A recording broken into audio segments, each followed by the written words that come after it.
I played professional sports for 11 years. And what if I told you that the biggest lessons that I learned actually had nothing to do with what I was doing on the field, but had everything to do with what I was doing off the field? And they carried over to life after baseball. Hey everyone, I'm Jacob Turner, former Major League Baseball player and current co-founder of Moment Private Wealth. In today's video, I'm going to dive into 10 things that I learned through my 11 years of playing professional baseball. And we're not just going to talk about the lessons that I learned, but we're going to talk about how I applied them in my own life and how you can apply them in your. To understand where we're going, you have to understand where I'm coming from. So I was the 9th overall pick in the 2009 draft. Within a year, I was a top 10 prospect in all of baseball. To give you context, guys that are top 10 prospects in all of baseball are guys that are household names. Bryce Harper, Manny Machado, guys that have made hundreds of millions of dollars in their career. My career certainly did not go on that same trajectory. It was a ton of ups and downs. And I want you to understand that as I walk through these lessons, a lot of these lessons were learned the hard way. So let's start with lesson one. Lesson one, confidence is a choice. Now, what do I mean by that? I mean that one, first and foremost, the number one thing that you can have in life and anything that you're willing to do is confidence. And confidence comes a lot easier when you're having success, but it does not mean that you don't have to have or you can't have confidence if you're not having success. And when I say confidence is a choice, what I mean is every day that you show up, whether it's in sports, whether it's in business, whether it's in life, you have the opportunity to choose confidence that day. Now, I'm going to tell you right now, it's a lot easier when you're having success, but that does not mean that success is a prerequisite for confidence. Actually, I think it's the other way around. Confidence is a prerequisite for success. So remember that confidence is a choice. The second one is the sun will come up tomorrow. And I think this starts all the way back from like my time in elementary school. You know, when you're in elementary school or when you're in high school, everything that happens in school you think is like the biggest deal in the world because everybody that you know in your little circle of 50 or 100 people knows about it. It kind of keeps going on like that. And in sports, it's much like that.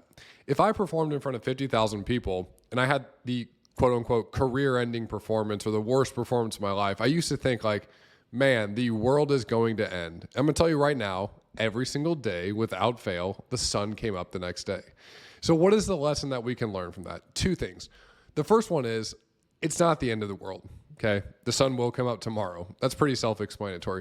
But the second thing is, oftentimes people aren't actually thinking about your performance. It's something called the spotlight effect. We think that whenever we're performing, whether that's sports, business, or life, that everybody is looking at us. I'm going to tell you right now, they might be looking at you in the moment, but I'm going to tell you also that they're thinking about something else 5 minutes after it happened because everybody's consumed with their own lives. And that's a key takeaway that we can take in our lives today. The third lesson is you are not as important as you think. Now, I know this might be a little bit of a shot to your ego. I know for me, it was a shot to my ego when I realized I was not as important as I used to think I was as an 18-year-old. But the reality is it actually helps. And I'll tell you why. When we think we are so important, we think, much like we talked about earlier, the spotlight effect is on us at all times. That when something happens, people are thinking about us, they're analyzing every detail we have, they're going home and they're thinking about it. I'm going to tell you right now, that's just not the case. Oftentimes, people see something that happens and they forget about it within the next 30 seconds to 5 minutes, okay? We are not as important as we think. And the reason why this is such a key life lesson is it allows you to not take yourself or your performance so seriously.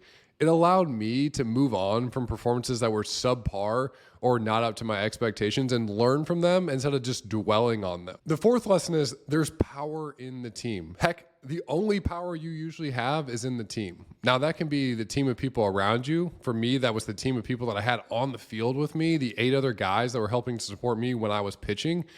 The power is in the team. If you want to go fast, go alone. If you want to go far, go together. Now, that's a really powerful quote, and it's something that honestly, it took me a while to understand what it actually meant in life. And really what it meant for me was I could do some things on my own, but the reality was there was going to be bumps along the way. There was going to be a process that I had to go through. That process for me in professional sports was a ton of ups and downs, a ton of failures. And what I realized was I really needed that team, both on the field and off the field, to help support me through that process. It's something that I've used now in my own life. When I don't have the answer for anything, instead of me just thinking internally, like, I will figure this out on my own. No. I'm going to go to the people around me, the people that I know are my support system, the people that have been down this path before, to help give me an honest viewpoint that maybe I can't see, a perspective that's different than my own. And it's really powerful. The fifth lesson is one that's really close to my heart and might be my favorite. Your bus is smaller than you think. What do I mean by that? When I was an 18-year-old kid and I got drafted, my dad gave me this toy bus. It was literally a Hot Wheels bus. And he told me this story how, Jacob, as you get more and more successful, there's going to be more people that want to be on your bus. And you need to be really cognizant of why they want to be on your bus. Are they really in it to help you? Or do they just want to ride your coattails when things are going well? Are they going to be there when things are not going so well? What I realized through professional sports and through a lot of those struggles that I've talked about earlier is my bus was a lot smaller than I thought. As a 20-year-old, when I was in the big leagues and it looked like everything was going to the moon, there was a lot of people on the bus. As a 25-year-old, when I was struggling in AAA, there was not near as many people on the bus. So I'm going to tell you right now, when you're starting out, understand who's on your bus. And even secondarily, understand whose bus are you on? Who are you the support system of that you're really pouring into, that you're doing everything you can to push them forward? The sixth lesson is one that I've learned over really the past decade plus. Money buys peace of mind, but it does not buy happiness. Now, look, money makes life a lot easier. All right, let's not get around that. It does. Okay, anybody that says it doesn't, sorry, it does. Okay. Now, it does not buy you happiness, but it does buy you peace of mind. As an 18-year-old kid, I signed for $5.5 million. That gave me a tremendous amount of peace of mind around my personal financial life. But I'm going to tell you right now, that money did not buy happiness outside of me signing the deal and 3 weeks later thinking like, I need to make sure that I am able to accomplish all the things I actually want to accomplish in baseball. Because the money was great, gave me a ton of peace of mind, allowed me to focus on what I wanted to focus on with baseball. But 3 weeks later, it wasn't making me any happier than I was previously. Lesson number 7. Again, I think this one goes back all the way to elementary school. You have one superpower, and it's you. And this is something that it's taken me a long time to reframe in my brain, because when we grow up, we think, okay, we want to fit in. We want to be like everybody else. And when I look back now, I look at the people that have been successful and I say, man, none of those people were like everybody else. In fact, they were a lot different than everybody else. In fact, all they really were was themselves, and they weren't trying to fit in.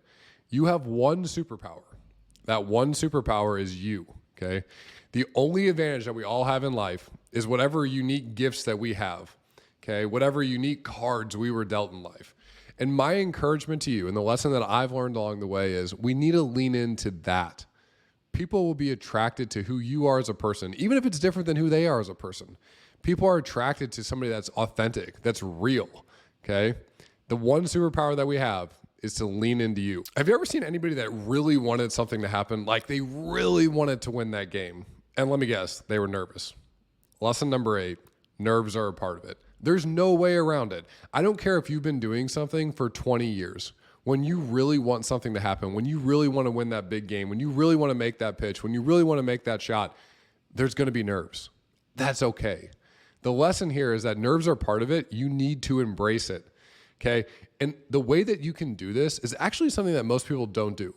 It's to practice like you're in that moment. No, seriously, like practice with the headphones in, with the crowd playing in the background if you're an athlete, right? Practice that like this is the one chance you have, and if you mess it up, it's over, right? Practice as if you're in that moment. Because remember, nerves are part of it. You know how we all go to the gym, we want to get stronger, we want to build bigger muscles. Well, risk is just like those muscles that we're building in the gym, but they're in our own mind. Lesson number 9, risk is relative. Build the muscle, okay? And what I mean by that is this. When I first started out as a professional athlete, I used to think certain things were risky, okay? When I was 15 years in, I didn't think those same things were risky. When I first started out as an entrepreneur, I used to think certain things were risky. Now, a few years in, I don't think those same things are risky. When I first started investing money, I used to think some of those things were risky that I no longer feel that way about. Risk is relative. It's a muscle that we can work to develop. And oftentimes, the biggest thing that holds us back is this fear of failure, which is our ability to not build risk. We want to have risk as a muscle in our mind that we can develop over time. And lesson number 10, embrace the unknowns. And here's when I learned this lesson. I can remember sitting at breakfast with a mentor of mine. And I was actually talking about potentially proposing to my wife, Kristen. And I said, but I don't know if it's the right time. I'll never forget this. He stopped and he said, Jacob, there will never be a right time to do something that you want to do in life. And man, has that ever rang true in my life. For me, a lot of the best things that I've done in life, whether it's getting drafted and deciding to sign that professional contract, whether it was proposing to my wife, whether it was having our kids, Whether it was retiring from baseball, whether it was starting our business now, it never felt like the right time. And the reality is, guys, there will never be a right time.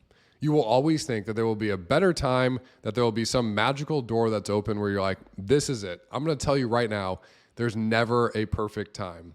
So if you're watching this video and you're taking in these lessons, understand this. If you're looking to do something, do it now. Because I can assure you there's not going to be any better time in your life than right now. I hope you enjoyed these lessons from professional sports. Make sure you like and subscribe if you like this sort of thing, and let's get smarter together.